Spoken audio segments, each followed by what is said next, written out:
are the ingredients you're going to need. 200 grams of strong white flour, an extra for dusting the table when you're kneading the dough. 1 teaspoon of easy bake yeast or a sachet, 75 grams of cheese, 2 tablespoons of pasta sauce, 1 tablespoon of olive oil, toppings of your choice, and then you need some water which is warm in temperature, around 300 millilitres to be exact. I would recommend that you use boiling water that has been cooled down with cold water. And here's the equipment you're going to need. You can pause this and have a good look. So the first thing you need to do is make sure that the shelf is in the middle of your oven. Preheat it to 200 degrees and wash your hands and tie your hair back. Put the strong white flour in the mixing bowl and add a teaspoon of yeast. Yeast is the rising agent. It is a microorganism that will breathe carbon dioxide into the dough to make it rise. It is the warm water that will activate the yeast.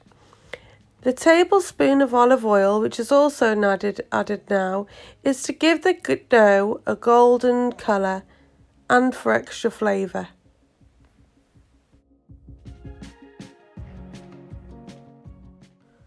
Rub through these 2 ingredients and rise your hands to aerate the flour. This will help the dough to rise when it's proving. Now it's time to add the warm water. Make a lake in the bottom of the dish and then pour in a tiny bit of water. You're not pouring it all in at once. Once you've added a little bit, push the flour back into the lake, count to 5 so it absorbs the water, and then mix in with your hands.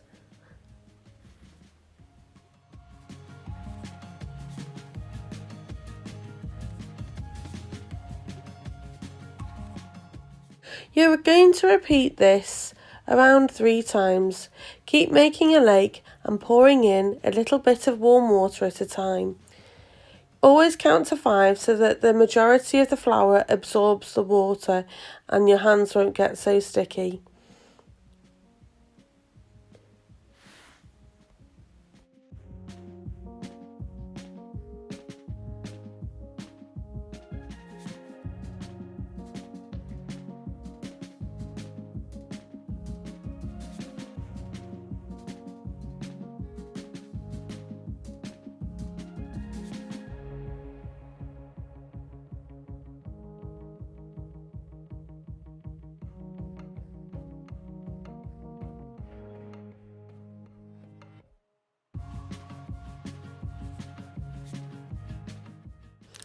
It's okay to wash your hands if they get too sticky and you can't handle anything.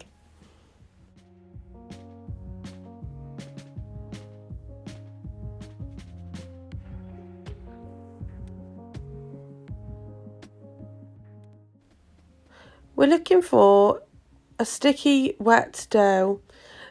The warm water will activate the yeast and it will start breathing carbon dioxide to expand the dough. This is kneading. Get rid of the mixing bowl and knead the dough on the table or a board. When you knead, it's a gentle action, so don't punch it. You're almost massaging the dough to activate the yeast. When you let go of the dough, you should start to see that the dough starts to shrink back or move all on its own. This is because the elasticity has built up in the dough. This is really therapeutic, so give it a go.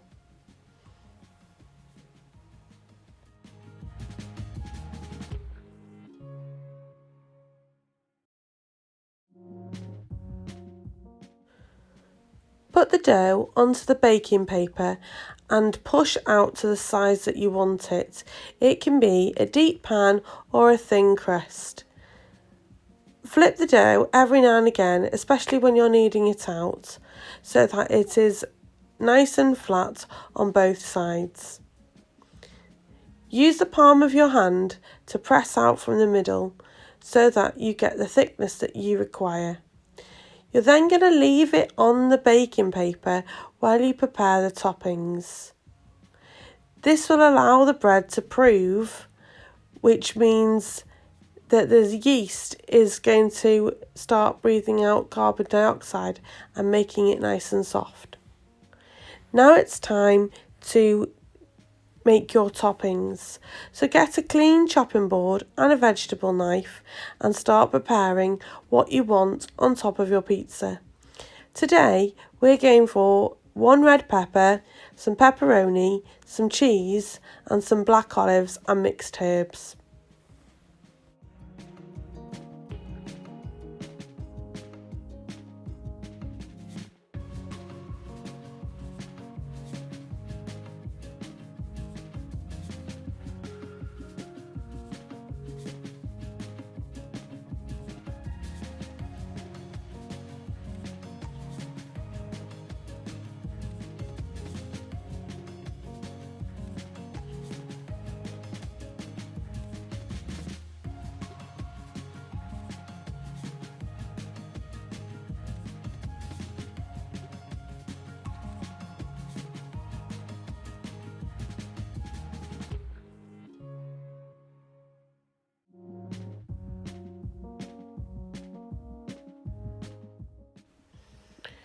Now it's time to add your sauce. Now I always use a pasta sauce because it tastes a little bit sweeter than using tomato puree. Use the back of your spoon to smear the tomato sauce across the pizza base. Remember to leave a perimeter of around 1.5 centimetres so that you have an area to pick up each piece of pizza. Don't add too much sauce and make sure it gets well covered, as tomato instantly turns black when it goes into the oven.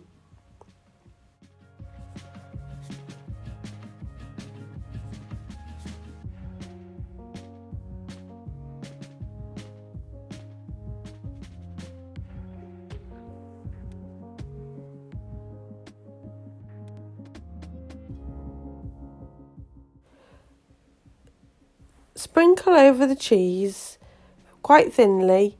This is mozzarella cheese, so it's very mild in flavour. You can use a selection of cheeses like mozzarella, which will give the pizza that stringy texture, and cheddar mixed together so it has a strong flavour from the cheddar and colour and that stringy texture from the mozzarella. Add all your toppings. Make sure that you evenly put things so that if you're cutting the pizza, everyone gets a selection of the toppings on each slice. Once you've added your toppings, then add another sprinkling of cheese. This will mean that everything is glued down so that when you're picking up your slice of pizza, it's not going to fall onto your lap.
And finally, sprinkle some mixed herbs on top to give it that authentic Italian taste.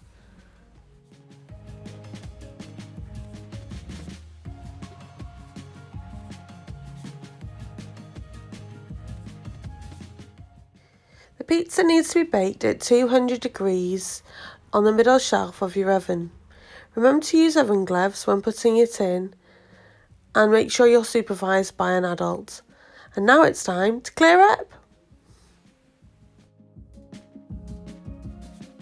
And remember, we want to see a picture of the finished product.